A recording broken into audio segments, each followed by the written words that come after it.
நடிகை மனோரமாவின் உடல்நிலை குறித்து தவறான வதந்திகள் பரவி வந்தன. இதைத் தொடர்ந்து தந்தி தொலைக்காட்சிக்கு பேட்டியளித்த மனோரமா தம்மை பற்றி எதிர்மறையான கருத்துக்கள் பரவி வருவதை திருஷ்டியாக எடுத்துக்கொள்ளப் போவதாக கூறியுள்ளார். தாம் பூரண உடல்நலத்துடன் இருப்பதாகவும் தொடர்ந்து படங்கள் நடிக்க இருப்பதாகவும் தெரிவித்துள்ளார்.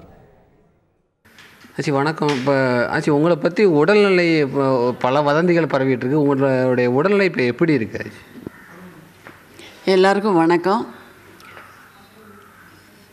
ரசிகர்களுடைய அன்புனால் என்னுடைய உடல்நிலை நல்லா தான் இருக்குது. நல்லா நலமாகவே இருக்கிறேன். இன்னும் நான் இருப்பேன். இதை ஒரு திருஷ்டி பரிகாரமாக நான் எடுத்துக்கிறேன். இப்போவும் படத்தில் நடிக்கணும்னு ஆசை இருக்கா? படத்தில் நடிக்கிறதுக்கான வாய்ப்பு வந்தால் நடிப்பீங்களா? இப்போவும் வாய்ப்பு வந்திருக்குது. எனக்கு இன்னும் ஒரு 2-3 படங்கள் இருக்குது. பேராண்டின்னு ஒரு படம், இன்னும் 2 பேர் வைக்காத படங்கள் இருக்குது. நடிச்சுக்கிட்டு தான் இருப்பேன், நடிக்கிறேன்.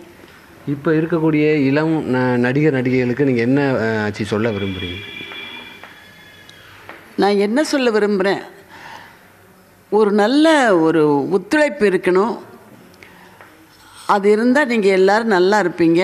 சின்ன நடிகர்கள் எல்லோரும், இளம் நடிகர்கள் நல்லா இருக்கணும் அப்படின்ட்டு நான் ஆண்டவனை பிரார்த்திக்கிறேன். நல்லா இருப்பீங்க.